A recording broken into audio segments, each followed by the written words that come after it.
कस्तो मिठो मासुको बास्ना आयो। तँ दमाईको छोरी पो रहेछ। कसैको घरमा मासु पकाए जस्तो छ, त्यही भएर बास्ना आएको। ल जामै अब। नाइ, एकछिन भए पनि मासुको तिर्सामा भेट्टाउने हो। कति दिन भइसक्यो मासु खान नपाएको। हे लाठी, कहीँ मासुको बास्ना सुँगेर पनि मासुको तिर्साना मेटिन्छ त? सुन न, बरुमा आलुतिर बेलुका मासु पकाएर खुवाउँछु नि है। साँच्ची हो दिदी? साँच्ची नि। र आफूलाई बिहान एक कचौरा मासु नरुचेर कुकुरलाई दिइरहेको छु। यिनीहरू भनी मासु खान नपाएर बाख्रासँगै हिँडिरहेको छु। मेरो भाग्यलाई चाहिँ मान्नै पर्छ। हुन त म ड्याडी मम्मीको एक्लो छोरी हो। हे भगवान, यिनीहरू जस्तो दुखी जीवन चाहिँ कहिल्यै जिउन नपरोस्।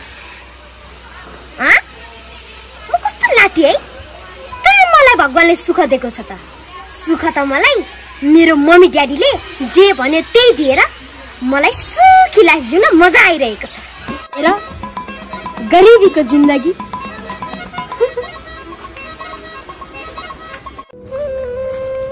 बाई बिने। बाई दिदी।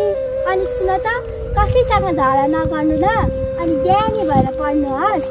ल ल, ढिलो भइसक्यो, जाऊ छिटो छिटो। हस्, बाई दिदी। बाई।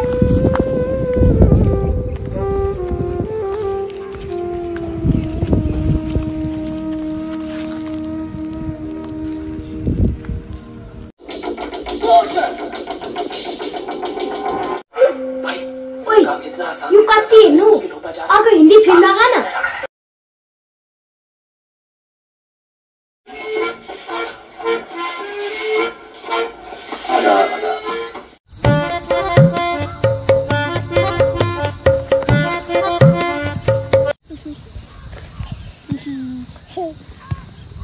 बहिनी, मलाई लास्ट टेन्सन भएर गीत गाइदेऊ त। बाबा, म गीत गाउँदा लिदिनु। त गीत चाहिँ गाइहाल, म चक्लेट किनिदिन्छु। अनि लगायो तिमी तार गरेर आजुर फी गरेर अन्त नजन्न लबटु मलाई छोडेर।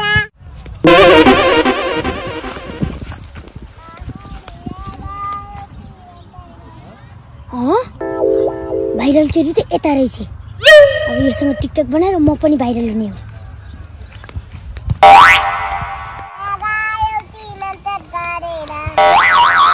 खुची, तँलाई म 5 रुपियाँ दिन्छु, मसँग एउटा टिकटक बनाउँछस्? ओए काली, त मेरो बहिनीसँग के रहेछ? त उठ। बाख्रे, यो तेरो बहिनी हो। यो बहिनीसँग एउटा टिकटक बनाउन लागेको थिएँ। मेरो अनुहार हेरेर मेरो बहिनी भनेर थाहा पाउन सक्दिनस् त? बाख्रे, के कुरा गरेको? अनुहार हेरेर तेरो बहिनी पत्ता लगाउन सक्छ र? ओइ टुमुर्की, त मेरो बहिनी भाइरल छ भनेर तनी टिकटक बनाउन आक्यो होला छैन? गइहाल यहाँबाट।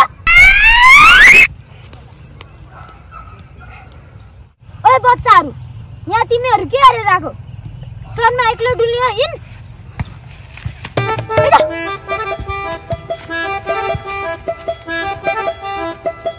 यो भाइरल केटीसँग टिकटक बनाउने भनेको त यसको दया आएर मरिगयो नि। थुक्क मेरो भाग्य।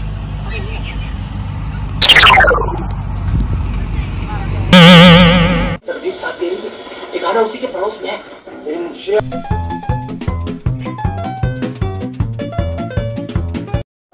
ओइ, यो पनि राम्रो छैन, अर्को लगा।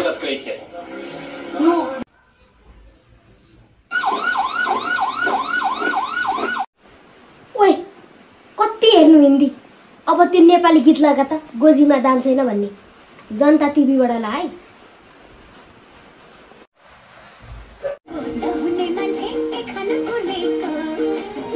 दाम छैन मेरो गोजीमा, दाम छैन। गोजीमा सुको नहुने मान्छे केही पनि कम छैन। गोजीमा सुको नहुने मान्छे केही पनि कम छैन। हैन पागल जस्तो के बोलेर? हे रश्मि, त पनि त्यो साइराको जस्तै बेहोर नदेखाइ। त्यो साइराले यस्तै बेहोर देखाएर मैले त्योसँग दोषी टुटे, फेरि तँसँग पनि टुटाउनु पर्ला। निकिता सरी ल, म अलि बोल्न जान्दिनँ के। ल ल ल, it's okay. Okay, meet him and call me later. Okay. आज त छोरीको पनि बिदा हो क्या हो छोरीलाई फोन गर्नु पर्यो बरु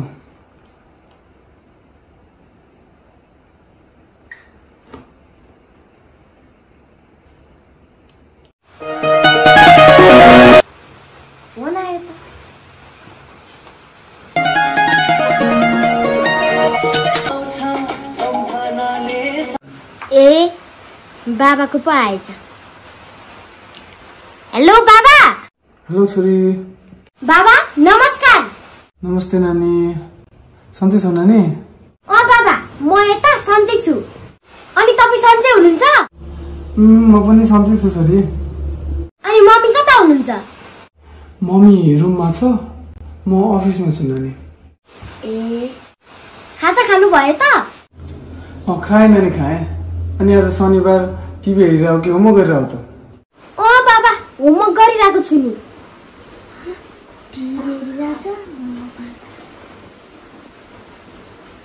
अनि बाबा कति होमवर्क दिन्छन् म्यामहरुले होमवर्क धेरै हुनु त राम्रो हो नि छोरी अनि भन त यसपालिको एक्जाम कस्तो भयो तिम्रो ए बाबा तपाई टेन्सनै नलिनु न मेरो यसपालिको एक्जाम एकदमै बब्बाल भएको छ म फर्स्ट हुन्छु फर्स्ट नभए नि सेकेन्ड चाहिँ कन्फर्म हुन्छु बाबा अनि सुन्नु न बाबा मलाई 10,000 जति पैसा चाहिरहेको थियो अनि तिमीलाई 10,000 पैसा चाहिँ किन चाहियो भन त हे बाबा किन चाहिन्छ 10,000 हो किन चाहिन्छ म स्कुल फी बुझाउनु पर्यो क्यान्टिनमा खाजा खाएको बिल 5,000 भइसक्यो त्यो पनि तिर्नु पर्यो साथीहरुले भन्छन् मलाई कहिलेकाहीँ त चटपटे पानीपुरी खुवाउन यत्रो धनी भएको छोरी चाहिँ खुवाउदिनस् भन्छन् अनि उनीहरुलाई पनि खुवाउनु पर्यो तपाईको समाजमा यत्रो इज्जत छ त्यो इज्जतलाई पनि बचाउनु पर्यो अनि त्यही भएर मलाई 10,000 रुपैयाँ चाहिएको ल ल नानी म अहिले अफिसमा छु बेलुका मम्मीसँग सल्लाह गर्छु नि हस् मलाई जसरी पनि 10,000 रुपैयाँ चाहिन्छ यदि मलाई 10,000 रुपैयाँ भएन भने म तपाईहरुको फोन कहिले पनि उठाउँदिन छोरी किन तिमीले धेरै कमाउने भएको भरे मम्मीसँग सल्लाह गरेर 1-2 दिनमा हाल्दिन्छु हस् बाइ ड्याडी बाइ मम्मी आइसी मलाई कल गर्नु भन्नु ल ल बाइ छोरी हस् रश्मि हैन मलाई किन हाने कि यस मेरो 10,000 आउने भयो तेरो 10,000 आयो भने मैले के गर्नु त त्यो 10,000 को हामी पार्टी गर्ने हो साच्चै पार्टी हान्ने हो बरु त के खान्छस् मोमो खान्छस् कि चाउमिन खान्छस् कि पिज्जा खान्छस् कि बर्गर खान्छस् कि ससेज खान्छस् के खान्छस् भन अरु मलाई केही चाहिदैन एक प्लेट मोमो खान पाए पुग्छ किन एक प्लेट मोमो रश्मि तेरो नाममा 2 प्लेट मोमो मेरो बाबाले मलाई पैसा पठाउने बित्तिकै म तलाई 2 प्लेट मोमो खुवाउँछु तर सुन त रश्मि मैले बेला बेलामा तलाई काम गराउँछु त्यो चाहिँ तैले गर्नुपर्छ है ल तैले भनेको म मानिहाल्छु नि तर निकिता मलाई घर जान ढिला भइसक्यो म जान्छु ल जा बाइ बाइ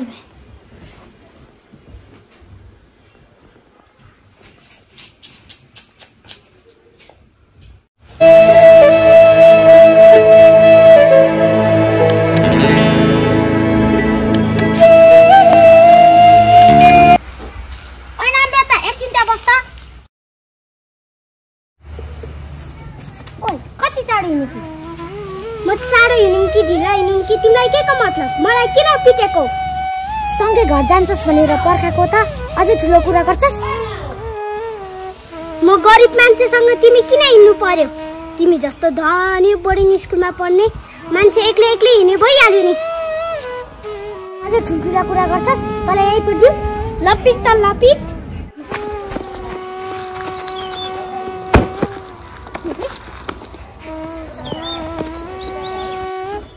ठुल्ठुला कुरा गर्ने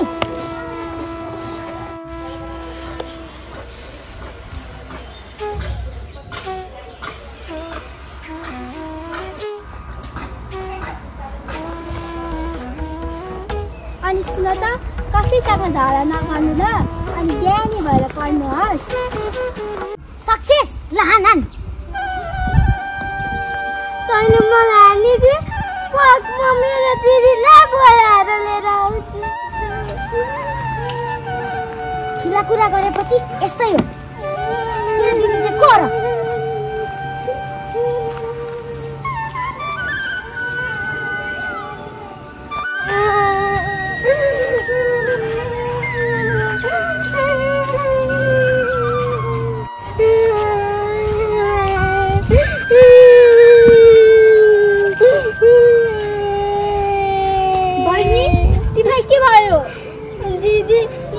अस्मिले पुटी अनि कपाल पनि भुताले मेरो बुक पनि फ्याँकी अनि त गरिबको छोरी होस् भनेर पिटी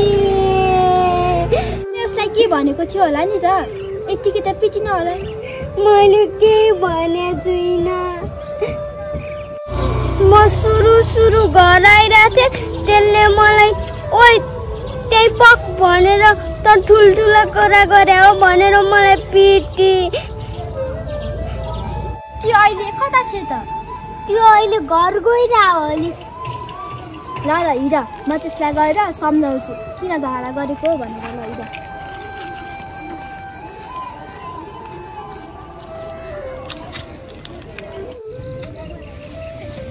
दिदी यो मलाई कुट्ने ओइ अस्मिरो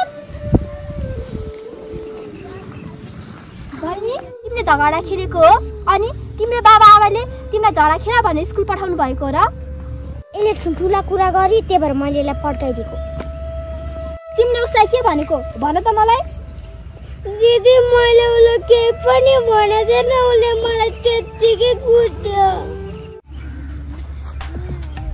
हो यो टिमुर्कीलाई यो दमाईको छोरीले के गर्दैछन् त्यही गएर बुझ्नु पर्यो सानो उमेरमा राम्रोसँग पढ्ने हो अनि ठुलो मान्छे बन्ने हो बाटोमा झगडा गरेर हिँड्ने होइन अबदेखि तिमीहरू दुवैजनाले झगडा गरेको थाहा पायो भने दुवैको गाला पड्काइदिन्छु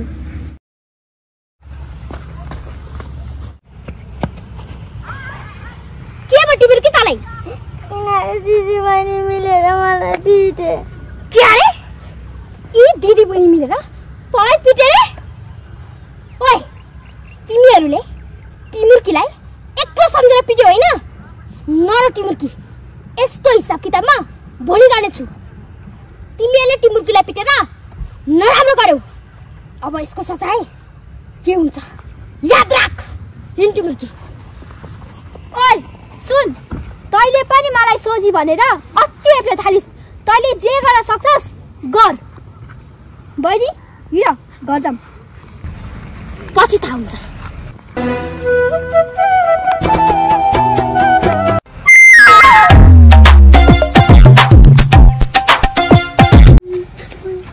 नरना टिमुर्की अनि सुन त टिमुर्की 10 दिनपछि मेरो घरमा आइजा ल अरे त्यो त बाख्रे हैन बाख्रे यहाँ आइजा न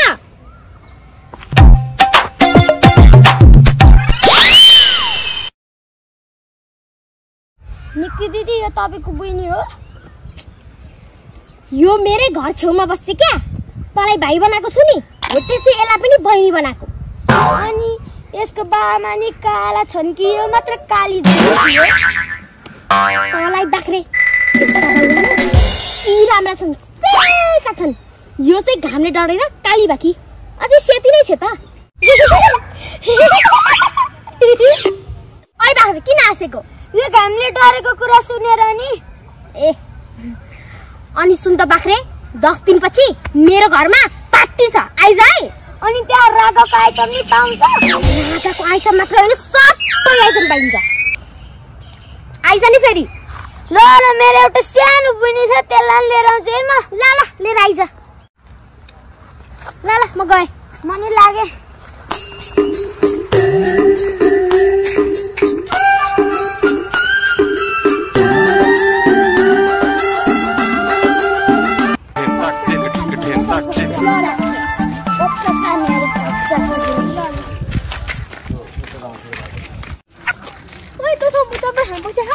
मसँग छैन नि तँसँग छ मसँग छैन ए त्यो चटपटीवालाले मुर्गा बनाउनु पर्छ ओइ त्यो के कहाँ सोचिसेर मुर्गा बनाउनलाई यो बाख्रे भित्र नि यति धेरै आइडिया छ मलाई जहर भयो भने चटपटा खायो भन म यस्तालाई सुते हाल्छु नि ल हिँड्छौँ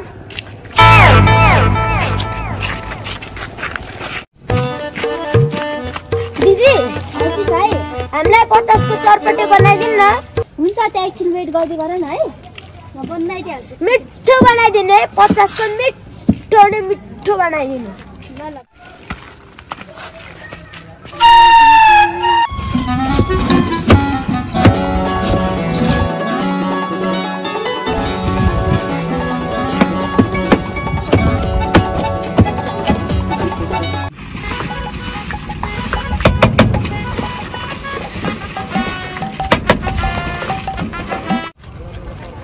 भाइ चटपटी भने ल खाइहाल्छु छिटो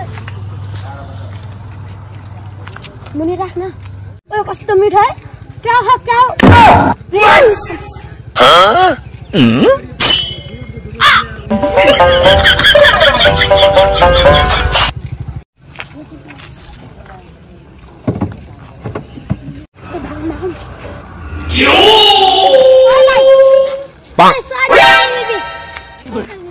चटपटीको पैसा दिनु पर्दैन ए बिर्सेछु के बिर्सेछु अनि खोइ देऊ न मेरो पैसा ए पैसा तसँग छैन हैन तसँग छ नि पैसा ए पैसा त तसँग छैन ओ उता हेर त हे फेरि भागेर मरि गई नि ओइ तिमीले नाटक किन देखाइराको अरु कि त भाइ त गइहाली अब चटपटीको पैसा कसले दिन्छ खुरुक मेरो पैसा निकाल त ला दिदी पैसा हाल्न त हाली थी कहाँ हाली बोलु चरपटे खाएको भाडा माझ्दा हुँदैन कि कान्छम तेरो उडवास गरौ थिएन भने चटपटे खान किन आएको त भोलि खुरुक्क मेरो पैसा लिएर आउनु त्यहाँ अहिलेको लागि जाऊ